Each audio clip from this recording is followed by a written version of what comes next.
eksekutor OPM tewas saat disergap, 2 anggota KKB kalap saat ditangkap, tak bawa senapan.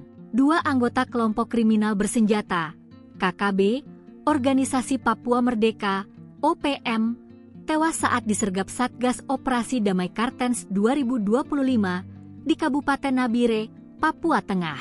2 anggota OPM itu, Hamdu Mupa, 25, dan Amoye Pigai alias Martinus Pigai, diduga kuat terlibat langsung dalam aksi pembunuhan terhadap korban di perumahan Pemda Kabupaten Dogiai, Papua Tengah. Kendati mengantongi peluru, mereka malah melawan petugas TNI Polri yang melakukan penyergapan bermodalkan sebilah parang.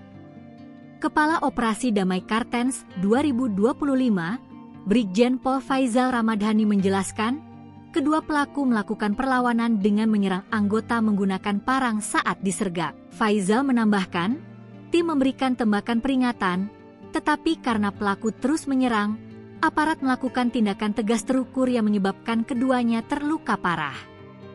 Dalam perjalanan menuju RSUD Nabire, kedua pelaku dinyatakan meninggal dunia. Dari hasil pemeriksaan jenazah oleh tim medis, ditemukan kantong plastik berisi 11 butir amunisi kaliber 5,56 mm di saku celana salah satu pelaku. Selain itu, aparat juga mengamankan 2 bilah parang, 2 unit telepon genggam milik korban dan pelaku, 1 KTP atas nama Hamdu Mupa, 2 STNK motor, dan 14 buah korek api. Faizal menyampaikan, keduanya diduga merupakan anggota KKB 11 Odiai Dogiai yang berada di bawah pimpinan Yonatan M. Pigai.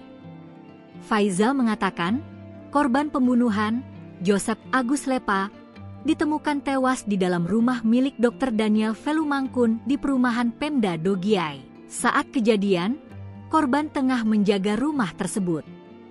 Polisi menduga motif pembunuhan karena pelaku mencurigai korban sebagai anggota intelijen.